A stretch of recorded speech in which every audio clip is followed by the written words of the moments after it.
Mayong hapon, Negros. Ini ang Digicast Negros X. Ang nagapanguna nga napulo ka mga balita sa Negros ang amo ni gadulong sa inyo. Update ninyo kami via Facebook, YouTube, kag sa among website www.digicastnegros.com. Kag sarama kami malantaw sa KCAT Channel 11 sa Kabangkalan City, Himamaylan City, kag Banwas ang Ilog. Kag yari na ang top 10 nga mga balita sa Negros subong adlaw. No backtrack, no entry. Ginatunan anay antes ipatuman. Negros Occidental kag Oriental nagalaom nga matagaan sa bakuna sa bulan sa Marso. Lineman sa Sineco patay matapos makuryente sa ginapatihan illegal connection. Sa Carlota City, wanted nga anay pulis nga leader sa isa ka criminal group arestado.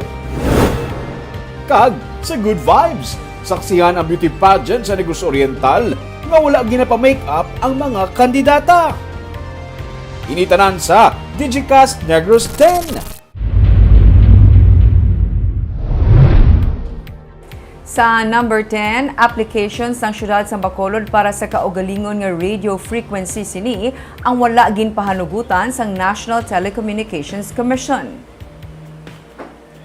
Ginpahayag ni Bacolod Councilor Renesito Novero nga damlag pa nagpangayo sang radio frequency ang syudad sa NTC para kuntani gamiton sa distance learning nga programa sa DepEd Bacolod sa tunga sang COVID-19 pandemic. Sunod sa konsehal, wala ginpahanugutan sang NTC ang hingyo sang syudad pangud indi luyag sang commission nga ang iban nga mga local government units ang magpangayo man sang ilatag sa ka mga radio frequency. Bangod sang nangin desisyon sang NTC, ginpahayag ni Novero nga magapangita na lamang sila sang iban nga radio station sa syudad nga makaserbe sa kinahanglanon sang DepEd. Iya pa ginduga nga nangin epektibo man sa karon ang online kag modular learning sang DepEd sa mga kabataan gani mahimo nga indi naman gid kinahanglan pa sang radio program. Sa number 9, ginatunan na karon sa probinsya ang ila sini nga mutual termination agreement sa JVA o Joint Venture Agreement sa Negros Property Development Management Corporation. Sunod kay Provincial Administrator Ray Frando Diaz, ginhingyo na ang Provincial Legal Office nga mag-obra sang draft para diri kag kun may sugtanay na ini ang ipadala sa Sanggunian Panlalawigan para maaprubahan. Bilang settlement fee, naghingiyo ang NPMDC sang 57 million pesos kag sunod sa kay Diaz, ini ang igahatag sa probinsya. Magagikan ini sa JVA mismo kay may nagakaigo nga pondo para diri. Damlag pa, nag-issue si Governor Eugenio Jose Lacson sang notice to terminate sang JVA nga nagatugot sang NPMDC nga mag-manage sang First Cyber Center. Nagdesisyon ang probinsya nga i-terminate ang JVA bangod ini ang dispentaha sa economic interest sang gobyerno probinsyal. And then we will submit it to our joint venture partner, and if they agree to the terms and conditions, then we will submit it to Sanggunian for their approval. So by March, hopefully, the province will be in full control of its assets, which is the cyber center. Sa number 8, isa ka anay pulis nga isa ka eskapo kag isa sa mga most wanted sa pungsod ang nadakpan sa syudad sang La Carlota. Naaresto sang Domingo sang gabi sa joint operation sang nagkalain-lain nga unit sang PNP ang isa sa national most wanted person sang PNP kag isa ka leader sang criminal gang. Ang suspect nga si Anesio Lapara Jr. nga isa man ka anay pulis ang gindakop sa Dalan La Paz sa Barangay 1 Poblacion sa La Carlota City. Nakapalagyo sila para sa BJMP facility sa Ormoc City samtang ginahulat ang trial sa iya nga kaso kriminal kag siya ang na-trace na sa PNP nga nagapanago sa La Carlota diri sa Negros Occidental. Sila parang akusado sa kaso nga robbery in band kag illegal possession of firearms. Sa number 7, lineman sang Sineco patay matapos makuryente sa illegal connection sa poste. Nagresponde sa brownout ang lineman nga si Reggie Austria kag isa pa niya kaupod sa Hacienda Santa Maria sa Barangay Zone 15 sa Talisay City kahapon. Ginsaka niya ang poste para kaiuhon ang kuntanit na guba nga insulator. Sunod sa General Manager sa Central Negros Electric Cooperative nga si Attorney Danny Pondevilla. Natadugan ni Austria ang linya sa kuryente nga illegal nga gitakod sa poste kag nagaangot sa isa ka balay sa isa ka subdivision sa Barangay Bata sa Bacolod. Na kuryente kag dadagdag sa poste ang biktima nga amo ang iyaging kamatay. Sa ila sini nga Facebook page, gindayaw sang Sineco si Austria nga ila ginakabig nga Warrior of Light. Napatay siya samtang padayon ang pagserbisyo sa mga pumuluyo. Sa number 6, madugay na nga bukas ang borders ng San Carlos City kag Vallehermoso sa Negros Oriental. Inisino kay Mayor Renato Gustilos ng San Carlos City nga nagsiling sang 2020 pa nila ini nga ginbuksan. Sarang suno sa iya makasulod ang gikan sa Negros Oriental sa San Carlos City. Ang mga nagasulod sa San Carlos suno sa iya ang gina-require nga magpa-register o kung maipakita nga QR code. Damlag pagin siling man ni Bimbo Miraflor, ang Information Officer sa Negros Oriental, nga kakason sang Vallehermoso kag Mabinay sa Negros Oriental ang border control sini. Pero kahapon sa press conference, ginsiling ni Governor Eugenio Jose Lacson nga nagapabilin nga serado ang border sang Negros Oriental kag Occidental. Asymptomatic na career, hindi nato na sila ma-detect even sa border. So open na lang natin kasi in-address na lang ng frontal address ang mga positive dire sa through contact tracing and isolation. Balibot silingon ang San Carlos, Vallehermoso nga border from our end open also now as of this time. Yeah, open lang na siya. So bali ang taga Negros Oriental can enter Negros Occidental through the Vallehermoso San Carlos border.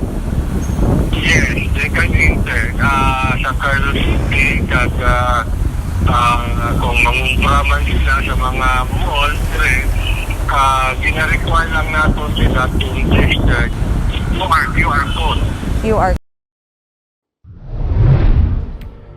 Sa number 5, low pressure area sa Mindanao ang nadula na pero may isa na naman kay LPA malapit sa Visayas.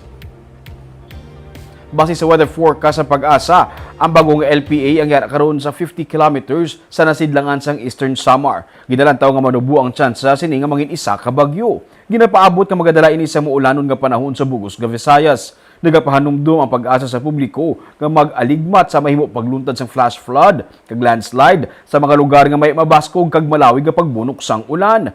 Nagpagwa man sang thunderstorm advisory ang Pag-asa sa tion nga may ginapaabot nga pagbunok sang ulan sa mga lugar nga apektado sang LPA.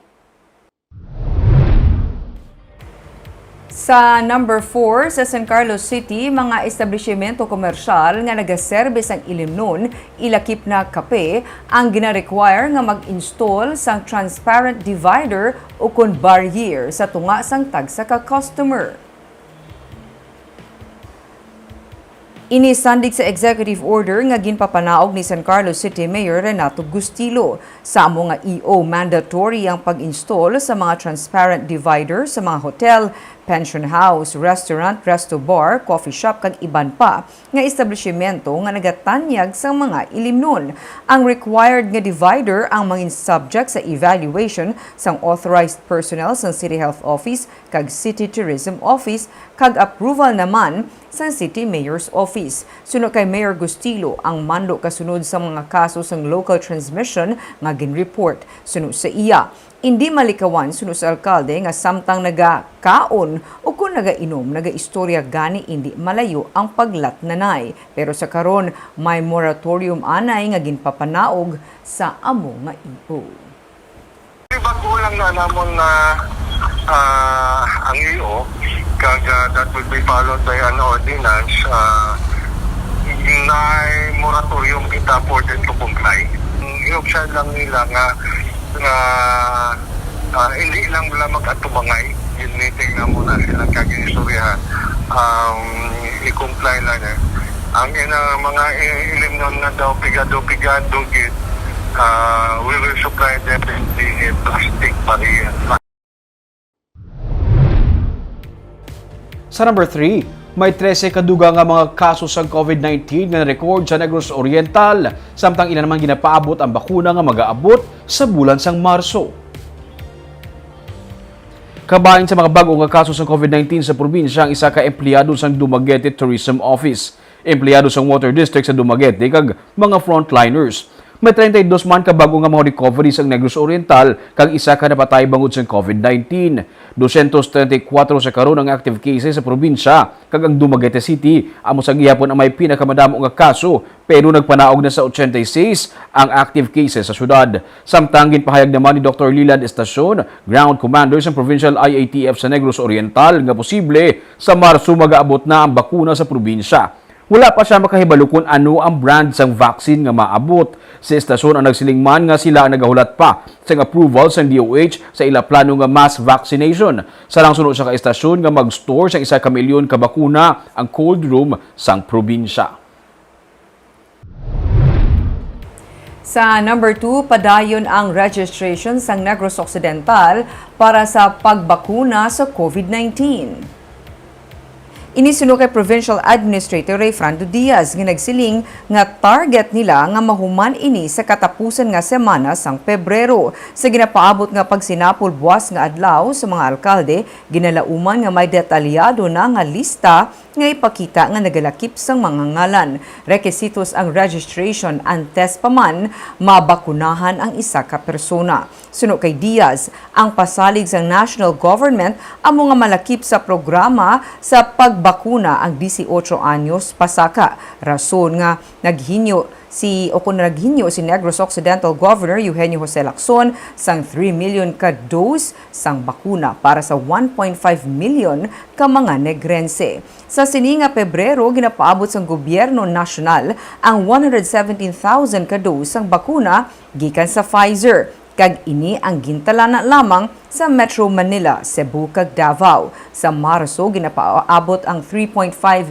tubtob 9 million ka dose sang bakuna gikan sa AstraZeneca. Kag ginalauman nga malakip ang probinsya sa sini nga batch. Suno kay Diaz, si Anay Congressman Albi Benitez ang nagalabi agud to malakip diri ang Negros Occidental. Ang gin-order naman sa probinsya gikan sa AstraZeneca nga 100,000 ka dose ang ginapaabot sa third quarter pa sang sini nga tuig. Ang registration is for the frontliners and for the general population. Yes, even health workers, they need to be registered, screened before the vaccination is given. Dapat may ara kita Kiduway man sila yung kalipat sa aton. Kung Albi is in the forefront of this negotiation with the national government because he stays most of the time in Manila, and I think they have good close relationship with President Duterte and Secretary Galvez. Kag sa numero 1 sa mga balita subong nga adlaw, gina-review na sa karon ni Bacolod City Mayor Evelio Lunardia ang rekomendasyon nga no backtrack, no entry sa Bacolod Emergency Operations Center sumugod Marso 1. Busy alkalde sa syudad, nagapati nga dapat inianay nga tun-an. Yaring report ni Marty Go. Namutikan sang Bacolod Emergency Operations Center nga madamo pa sa gihapon sang mga pumuluyo nga nagasulat sa logbook sa ila pagsulod sa mga establishmento komersyal bangod wala sila sang backtrack ID. Ang backtrack ang isa ka online mobile contact tracing application nga ginapatuman sa Bacolod para mahapos nga ma-monitor sang EOC kung sa diin nga mga lugar ang ginkantuan sang isa ka persona sa tiun nga magpositibo siya sa COVID-19. Voluntary lamang sa karon ang pagpa-register sang pumuluyo sa backtrack system. Pero ginaduso sang EOC nga himuon ini nga mandatory sa tanan sumugod sa Marso 1. Hindi na makasulod ang mga pumuluyo sa mga establishmento kung wala sang backtrack ID. Ginatun-an ini karon ni Mayor Evelio Lunardia. Dira nato mabalaan kung aton nga pasyente nga nagpositive, nagabinutig o nagahambal sa kamatuoran. For example, may cases kita Sir Marty hambal na wala ko ya kalaga, wala ko yung katuan diri ako sa balay. But when we reviewed ang iya nga backtrack, nagwa gali iya na for the past 14 days, sige siya libot kag lagaw. So dito nato makita nga ang ato contact tracing apps nga na makabulig gid iya determine sang history gid iya sa pasyente. Nasaad sa City Ordinance nga voluntary lang ang backtrack registration para sa mga pumuluyo pero mandatory sa mga establishmento komersyal. Para kay Vice Mayor Elcid Familiaran, kung himuon nga mandatory sa pumuluyo ang backtrack, kinahanglan ini anay nga tun-an bangod hindi tanan nakahibalo magpa-register o kung maggamit sang ini nga system. Ara kita constituents. And dapat ito na, no, as long as no rito right. Hindi IT kuan. Why git kabalo. Member sa pamilya. As long maybe perhaps ang barangay siguro mabulit na sila. Sa mga senior citizen, sa aton constituents, then why not, no? Base sa records ng EOC as of February 1, 432,068 na ka mga pumuluyo ang nakaregister sa backtrack system kag 8,036 naman ka mga establishmento. Martigo para sa Digicast Negros. Sa Good Vibes Negros Anon Queen Pageant ang ginpatigayon sa Negros Oriental sa tunga sang pandemic. Ini ang ginpatigayon online. Ang pinasahi pa kay wala sang make-up ang mga kandidata. Yaring report ni Marcian Muico.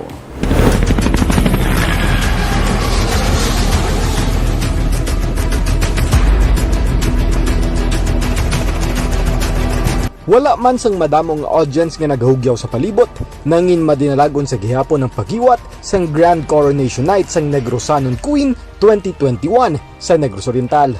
25 ka mga Negrosanon beauties ang nagpaindis-indis kag nagtiglawas sang ilatag sa ka mga banwa kag syudad.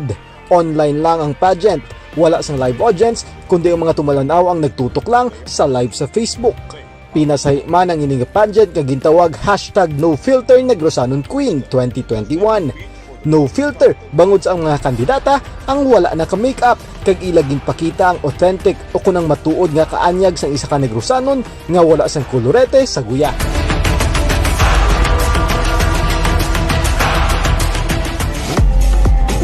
Sa opening, isa-isa nga nagrampang mga kandidata nga nagatiglawas sang ilang nga mga LGU kag ila man ginpakita kung paano magsaot ang isa ka Negrosanon Queen.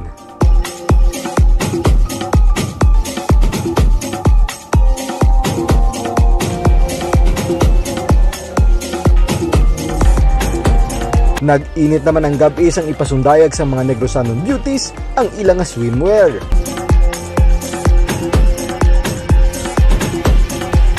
Kag sa uli ginrampas ang mga kandidata ang ila evening gown kag isa-isa nga nagsabat sa Q&A. Sa ulihi, nangin madinalago ng tiglawas ang kayasan nga si Catherine May Salakot. First runner-up naman si Daphne Algarme sang Bai City kag second runner-up si Renelyn Degit sang Ayungon. Marcian Muico para sa Digicast Negros. Iniya barba ba ang mga Justin ang totoo niya gwapa. No, di ba? Wala make-up. Wala make-up. Namin na no filter, #NoFilter kay wala make-up ang mga kandidata. Sa bagay Ming, no? Nothing beats the original kuno dapat. Oo, naingit dyan, di ba? Naingit dyan wala sa kolorete. Kung term nila, kolorete. Make-up ko pala. Ako yung wala, natural. Pati yan. Pero dami sa idea, Barb. It's something different naman nga. Oo man, why not? Kung gwapa siya, gwapa ginasaya. Para lain naman guruming. Natural beauty, Sa isip sa mga organizer. Pero nami siya nga concept. Doon nagbalahas ko ba? Kagabi yan mga balita sa Negros subong adlaw. Kay man sa panahon karon importante nga may ihibalo ka sa nagakatabo sa imo nga palibot. Pero dapat balanse kag eksakto ang mga impormasyon. Paraan kami nga magapangalagad sa Negrosanon. Ako si Barbara Mijares. Tugtog sa buwas ako naman si Romeo Subaldo. Mayong hapon.